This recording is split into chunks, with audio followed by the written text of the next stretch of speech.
একুশের লড়াই, ধর্মতলায় ধর্মযুদ্ধ। কেন এই কথা বলছি? কারণ 21শে জুলাইয়ে সভা করতে চেয়ে চিঠি নব তৃণমূলের। কলকাতা পুলিশকে চিঠি চেয়ারপারসন অরূপ রায়ের। আমার সঙ্গে কমলিকা সেনগুপ্ত রয়েছে, কমলিকার সঙ্গে কথা বলবো। কমলিকা, তার মানে এবার 21শে জুলাই হাতছাড়াও মমতা তৃণমূলের? দেখো, এটাই মনে করা হচ্ছে, কারণ কালীঘাট তৃণমূলের হাত থেকে কি 21শে জুলাই হাতছাড়া হয়ে যেতে চলেছে। কারণ নতুন ভাবে এই যে নব তৃণমূল, তারা যে ন্যাশনাল ওয়ার্কিং কমিটির মিটিং ডাকে এবং সেখানে চেয়ারপারসন হিসেবে অরূপ রায়কে সিদ্ধান্ত নেওয়া হয় যে তিনি চেয়ারপারসন হবেন, এবং তিনি চেয়ারপারসন হয়েছেন। চেয়ারপারসন হওয়ার পর তিনি অল ইন্ডিয়া তৃণমূল কংগ্রেসের তরফ থেকে তিনি কলকাতা পুলিশ কমিশনার অজয় নন্দা, তার কাছে তারা আর্জি জানিয়েছে, আবেদন জানিয়েছে যে 21শে জুলাই, যেটা তারা শহীদ দিবস বলে, সেই 21শে জুলাই তারা ধর্মতলায় করতে চায়। এই মর্মে তারা এই চিঠি লিখেছে। সুতরাং এটা খুব স্পষ্ট। আজকে তাদের যাদের বিদ্রোহী যারা কাউন্সিলর রয়েছেন কলকাতা পুরসভা, তাদের বেশ অনেকের একসাথে বৈঠক হয় এবং সেখানে তারা সিদ্ধান্ত নেয় যে তারাই এই বিষয়টি সামনে রাখবে, যে তারাই আসল তৃণমূল। এবং আমরা জানি যে এটা নিয়ে তারা নির্বাচন কমিশনে ওয়ার্কিং কমিটির এই বৈঠক করে তার যে সমস্ত নথিটা সেখানে রেখেছে। সবচেয়ে বড় প্রশ্ন এটাই যে আসল তৃণমূল বা হয়ে, অর্থাৎ তারাই তৃণমূল কংগ্রেস, তার দাবি নিয়ে তারা ইতিমধ্যেই লালবাজারের দ্বারস্থ হয়েছে।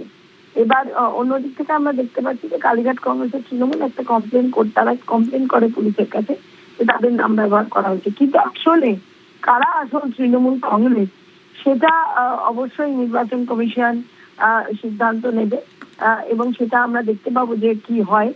কিন্তু এই জিনিসটা খুব স্পষ্ট যে এই যে তৃণমূল কংগ্রেস, নব তৃণমূল কংগ্রেস, তারা সরাসরি তৃণমূল কংগ্রেসের তরফ থেকে আর্জি জানাচ্ছে যে তারা ধর্মতলায় এই 21শে জুলাই পালন করতে চায়।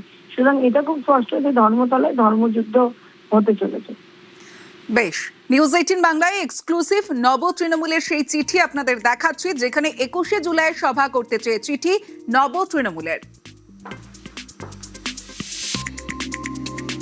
ক্ষমতায় আসার আগেও তো 21শে জুলাই হয়েছে, 2011 আগেও তো 21শে জুলাই হয়েছে, 2004 যখন মমতা বন্দ্যোপাধ্যায় একা সাংসদ, 2006 যখন আমরা মাত্র কয়েকজন তৃণমূলের বিধায়ক, তখনও তো 21শে জুলাই হয়েছে।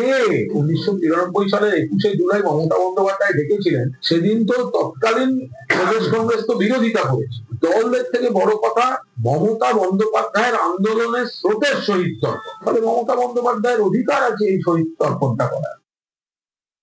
দেখুন, 21শে জুলাই তো নিশ্চিতভাবে আমাদের আবেগ, এবং 21শে জুলাই কর্মসূচি গ্রহণ করার বিষয় আমার মনে হয় না কোথাও কোনো রকম সন্দেহ রয়েছে। কালীঘাট তৃণমূল বলছে যে তারা যদি 21শে জুলাই পালন করেন এবং সেটা ধর্মতলাতেই করবে। ওরা কি বলছে তার উত্তর তো আমি দিতে পারবো না, কারণ ওনারাই ওটার উত্তর দিতে পারে, এবং আমাদের উত্তর আপনারা আমাদের NCW মিটিংটা হয়ে যাওয়ার পরে উত্তরগুলো আপনারা পেয়ে যাবেন। মমতা তৃণমূল বনাম নব তৃণমূল। তৃণমূলের নাম লোগো ব্যবহারে লড়াই এবার থানায়। 4 থানায় ঋতব্রতদের বিরুদ্ধে অভিযোগ। প্রগতি ময়দান, কালীঘাট সহ 4 থানায় মমতা তৃণমূলের অভিযোগ, বিনা অনুমতিতে দলের নাম ব্যবহারের অভিযোগ।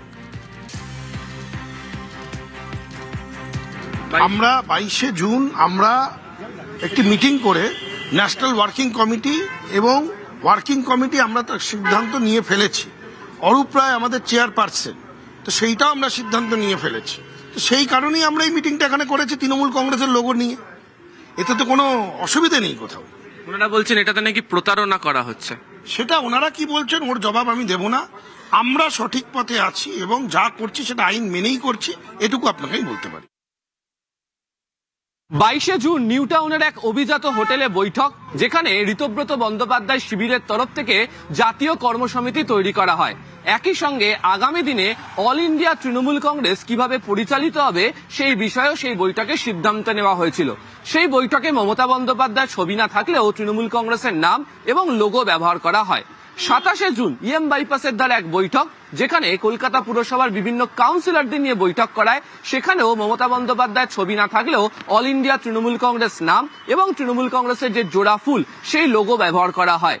মমতা বন্দ্যোপাধ্যায় এখনো পর্যন্ত দলের চেয়ারপারসন এই দাবি করে কালীঘাটপন্থী তৃণমূল কংগ্রেসের তরফ থেকে নেতৃত্ব একাধিক থানাতে অভিযোগ দায়ের করলো এবং তাদের বক্তব্য জীবিত রয়েছেন মমতা বন্দ্যোপাধ্যায়, তিনি এখনো পর্যন্ত চেয়ারপারসন, তাহলে তার নাম কি করে সরিয়ে দিয়ে আলাদা করে কর্মসমিতি তৈরি করে বৈঠক করা হয়? এই বৈঠককে কার্যত অবৈধ এবং প্রতারণা করার শামিল এই অভিযোগ জানানো হয়েছে এই থানাতে। যদিও সেই অভিযোগকে কার্যত উড়িয়ে দিচ্ছে ঋতব্রত বন্দ্যোপাধ্যায় শিবির। তাদের বক্তব্য তারা যা করেছেন তা নির্বাচন কমিশনের নিয়ম এবং বিধি মেনেই করেছেন এবং আগামী দিনে আইনি লড়াইয়ের ক্ষেত্রে তাদের কাছে যে হাতে প্রমাণ রয়েছে সেটাকে তারা বুঝিয়ে দেবেন। তো এই পরিস্থিতির মধ্যে ওই দিনকে দেখতে পাওয়া গিয়েছে কলকাতা পুরসভার একাধিক কাউন্সিলরদেরকে নিয়ে বিদ্রোহী তৃণমূল কংগ্রেসের বিধায়করা তারা বৈঠক করেছেন এবং সেই বৈঠক থেকে মূলত আগামী দিনে সাংগঠনিক বৃদ্ধি করে কিভাবে দল পরিচালনা হবে সেই বিষয় সংক্রান্ত বার্তা দেওয়া হয়েছে। ক্যামেরা সুব্রত জানার সাথে আবির ঘোষাল, নিউজ 18 বাংলা, কলকাতা। তৃণমূল কার? মমতা তৃণমূল নাকি নব তৃণমূলের? জুলাই মাসেই চূড়ান্ত সিদ্ধান্ত। জুলাইয়ে নব তৃণমূলকে ডাকবেন স্পিকার। জাতীয় নির্বাচন কমিশনে আগেই দরবার দুপক্ষের। প্রতীক নেওয়ার প্রশ্নটা কোথা থেকে আসছে? আমরা এনডব্লিউসি মিটিং করেছি, সেই মিটিংয়ে আমাদের যা সংখ্যা দরকার সেই সংখ্যা রয়েছে। আমরা প্রিন্সিপাল অপোজিশন বিধানসভায় এবং আমরাই তো তৃণমূল কংগ্রেস, তো আমরাই যখন তৃণমূল কংগ্রেস তো স্বাভাবিকভাবে দলটা তো আমাদের সাথেই থাকছে। যা সংখ্যা আমাদের কাছে আছে আমার মনে হয় না কোথাও কোনো অসুবিধে আছে। এটা সময়ের সাথে পরিষ্কার হয়ে যাবে। আসল তৃণমূল কারা? দলের নাম প্রতীক থাকবে কাদের হাতে? এবার বাংলায় মহারাষ্ট্র মডেল।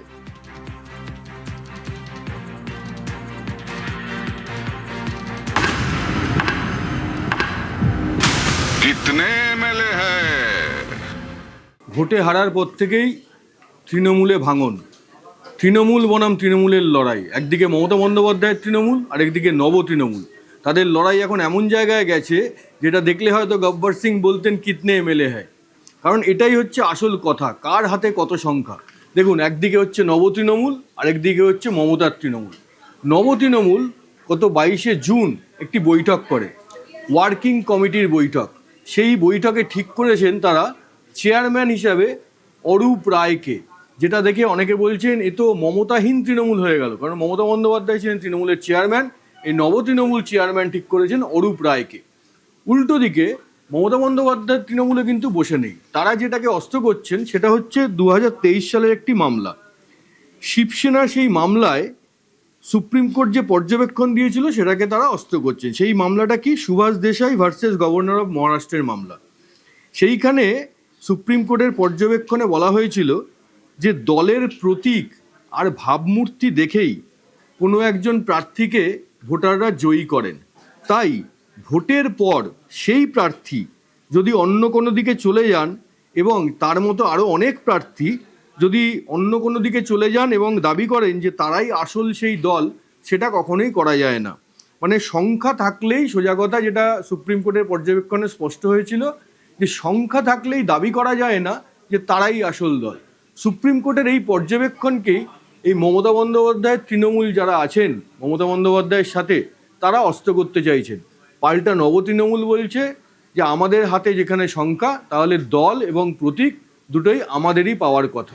নির্বাচন কমিশনকে বলবো আমরাই আসল তৃণমূল। স্যার, আমরাই আসল তৃণমূল। আমরা নতুন কর্মসমিতি গঠন করেছি, নতুন চেয়ারম্যান অরূপ রায়। অন্য কোনো গোষ্ঠী কর্মসমিতির কথা বললে তাকে আর গুরুত্ব দেবেন না। তৃণমূল দলের নাম প্রতীকটা আমরাই চাই। আপনাদের সঙ্গে কি সংখ্যাগরিষ্ঠ জনপ্রতিনিধি ও দলীয় পদাধিকারী আছেন? হ্যাঁ স্যার, আমাদের হাতেই সংখ্যা আছে, আমরা প্রমাণ করে দেব। আমাদের 2/3 বেশি বিধায়ক, আমাদের জেলার যে অর্গানাইজেশন স্ট্রাকচার, নির্বাচিত প্রতিনিধিরা, জনপ্রতিনিধিরা কর্পোরেটর হতে পারেন, মিউনিসিপ্যালিটির কাউন্সিলর হতে পারেন, জেলা পরিষদ হতে পারেন, panchayat samiti, majority of the people আর উইথ আস। আমরা এই তৃণমূল কংগ্রেস। মমতা বন্দ্যোপাধ্যায়ের যেটা প্রতীক সেটাই আমাদের প্রতীক, সেটাই মানুষের প্রতীক। যারা ঘাসের উপর জোড়াফুল নেওয়ার জন্য লাফাচ্ছেন, তো ক্যারি করতে পারবেন তো সেটা? ভোট কই, মানুষ কই, সমর্থন কই? ওনাদের মুখগুলো তো বিশ্বাসঘাতকতার প্রতীক হয়ে যাচ্ছে। নিশ্চিতভাবে আমাদের মমতা বন্দ্যোপাধ্যায়ের তৈরি করা ঘাসের উপর জোড়াফুল, নিশ্চিতভাবে আমরাই আসল তৃণমূল এবং আমাদের সঙ্গেই প্রতীক থাকবে। দিনের শেষে জেনে রাখতে পারেন, যদি ঘাসের উপর জোড়া ফুল ওনারা হাতে নিয়েও বসে থাকেন, প্রতীক নিয়ে করবেন কি? কারণ মমতা বন্দ্যোপাধ্যায়ের মুখ সমর্থন, মমতা বন্দ্যোপাধ্যায় তো আমাদের সঙ্গে। তৃণমূল এখন আঞ্চলিক দল। এই আঞ্চলিক দলকে প্রতীক দেয় ইলেকশন কমিশন কোন আইনে?